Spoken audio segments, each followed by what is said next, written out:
semua, ketemu lagi dengan Teacher As dalam mata pelajaran Produk Kreatif dan Kewirausahaan. Untuk kali ini kita membahas materi tentang menganalisis media promosi pemasaran. Dan hari ini materi kita hanya membahas tentang pengertian media promosi, yang kedua manfaat dan tujuan dari media promosi tersebut, serta yang ketiga jenis-jenis dari media promosi. Dalam sebuah unit usaha, promosi memegang peranan yang sangat penting sekali. Karena tanpa ada promosi, produsen tidak bisa memperkenalkan produk, barang atau jasa yang diproduksinya kepada konsumen. Jadi apa yang dikatakan dengan promosi tersebut? Nah, berikut ini kita bahas yang pertama, yaitu adalah pengertian promosi menurut para ahli. Nah, yang pertama ada kita sebut Bapak Basu Swasta.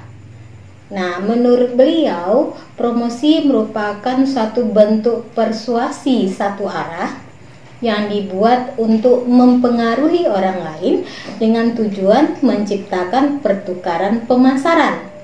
Yang kedua ada kita sebut dengan Bondenkoff. Nah, dia berpendapat bahwa promosi merupakan proses menginformasikan, membujuk serta mempengaruhi suatu keputusan pembeli. Kemudian yang ketiga ada kita sebut dengan Kotler. Nah, Kotler berpendapat bahwa promosi merupakan bagian dari proses strategi pemasaran sebagai cara untuk berkomunikasi dengan pasar dengan menggunakan komposisi bauran pemasaran. Dan yang terakhir ada kita sebut dengan Zimmerer.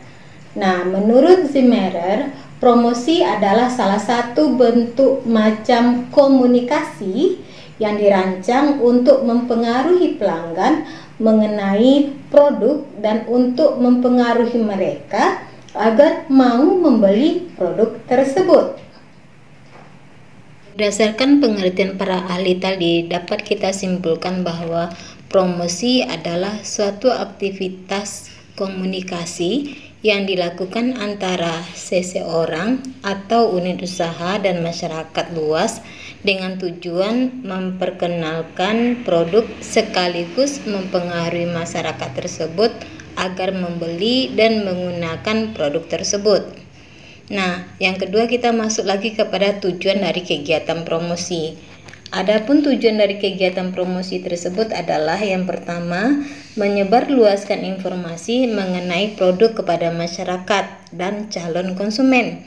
Yang kedua, menjangkau dan mendapatkan konsumen baru serta menjaga loyalitas mereka.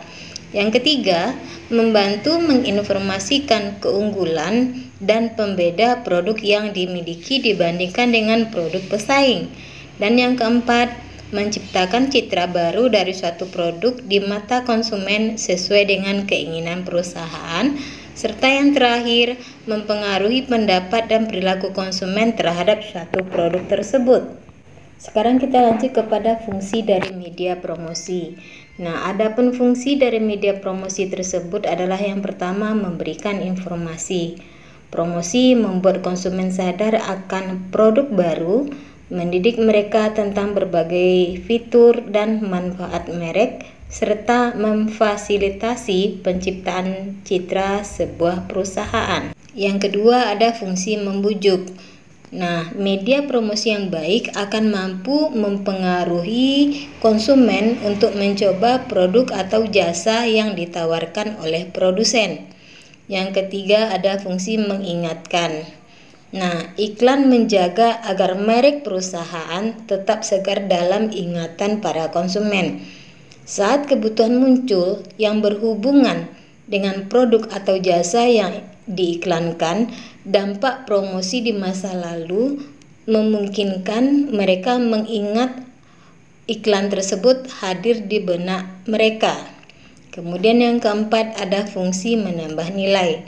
Nah, cara yang bisa dilakukan oleh perusahaan untuk memberi nilai tambah bagi penawaran konsumen adalah dengan cara memberikan inovasi, menyempurnakan kualitas atau mengubah persepsi konsumen. Dan yang terakhir ada fungsi mendampingi upaya lain dari perusahaan.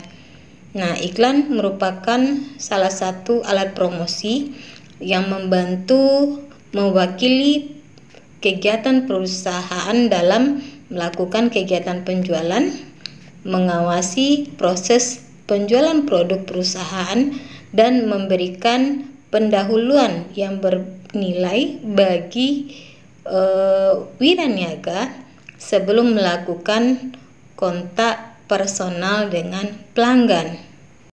Kemudian kita lanjut lagi kepada jenis-jenis promosi. Nah, jenis promosi terdiri atas yang pertama ada promosi secara langsung, yang kedua promosi melalui media offline, dan yang ketiga promosi melalui media online. Jenis promosi yang pertama ada kita sebut dengan promosi secara langsung. Nah, promosi secara langsung ini adalah promosi yang dilakukan dengan cara mengenalkan produk dengan bertemu calon konsumen secara langsung dalam suatu wilayah yang sudah ditentukan. Nah, adapun kebaikan dan keburukannya bisa dilihat di slide berikut ini.